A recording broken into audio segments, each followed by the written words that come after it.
Hello and welcome to this tips and techniques video from Master Your Photography.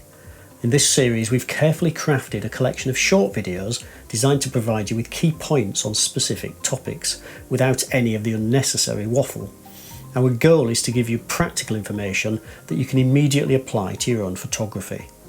We understand that your time is precious, so we've condensed each video to deliver concise, actionable information. With our tips and techniques series, you'll gain the knowledge and the confidence to improve your photography in no time at all. So, that's probably enough waffle, let's get started. When the weather's bad, there is a real tendency to think, I'm not going out today, I'm going to keep my camera indoors, leave it in its bag because there's no way I'm going to get any decent photographs. Well, that couldn't be further from the truth, and in this video I want to show you how, if you just look at it in a creative way, you can actually get some fantastic shots from bad weather. Here in the UK we are blessed with lots of rain, even in summer.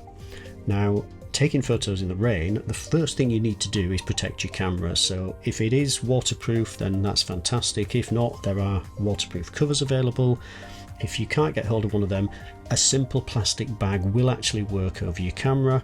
An umbrella's a great idea, and if you can find an assistant who's willing to hold it over you, that's even better. Rainy days are usually quite gloomy days, so you can use this to your advantage by exposing for the sky. Keep the tones quite dark within the image. If you can find a splash of colour, then that's brilliant because that gives you a focal point within the image. Use all the tricks that you would normally use for your composition, so leading lines and the rule of thirds, and then in post-production maybe keep the highlights pulled down a little bit so that you enhance the mood of the image and go with the greyness of the rainy day. Shots taken in the rain don't have to be dark and gloomy though.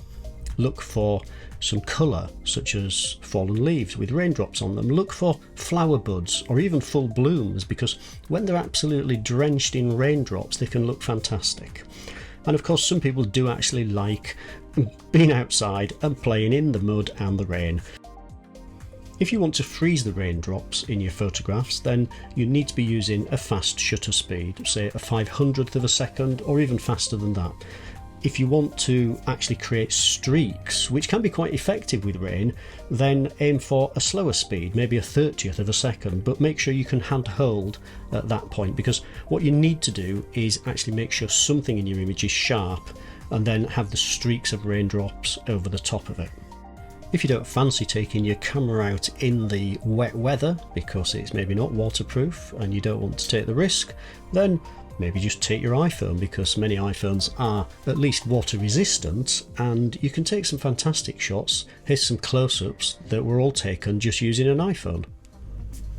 A stormy sky is even better than just a rainy day, because a storm can actually generate some real dynamics for your photographs. If you use a wide angle and expose for the clouds, then you can create very dramatic photographs. Again, if you can find a splash of colour amidst all this dark, gloomy drabness, then it will really pop out in your photograph and give the viewer a focal point.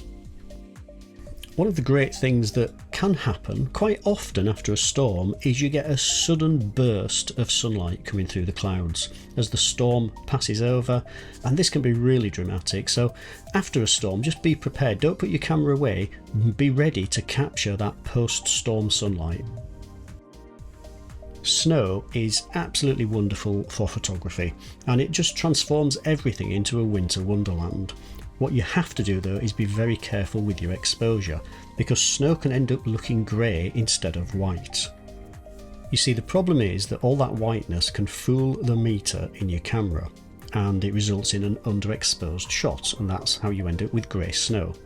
So the trick is to either switch to manual mode so that you've got full control of the exposure, or use your exposure compensation and increase the exposure automatically so that you actually end up with white snow, but don't push it too far, otherwise you'll lose all the detail. Now, snow lends itself to lovely scenic shots of well-known landmarks and town centres, but also look for the detail, look for footprints in the snow, animal footprints. They can look really nice in snow. And as before, if you can include a splash of colour amongst all this whiteness, then it really will draw the viewer in and provide a focal point for your image. And finally, let's talk about fog. Now, fog can provide real ethereal looking images, but again, be careful with your exposure. What you need to do is make sure that the fog has some detail in it, but it's not looking too drab or too overexposed. If you can get that focal point with either a figure or again some colour in there, then that's wonderful. And anything that is backlit in fog will really make it stand out. So next time you check the weather forecast and it's looking like it's going to be a really miserable, wet, rainy day, or a stormy day, or even snow or fog, don't put your camera away. Instead, get out there and see what you can capture. Thank you for tuning in to Master Your Photography's Tips and Techniques series. We hope you found this video useful and practical. Remember, each photo you take is a stepping stone towards becoming a better photographer. So, get out there and capture the world in your own unique way. Until next time, happy shooting.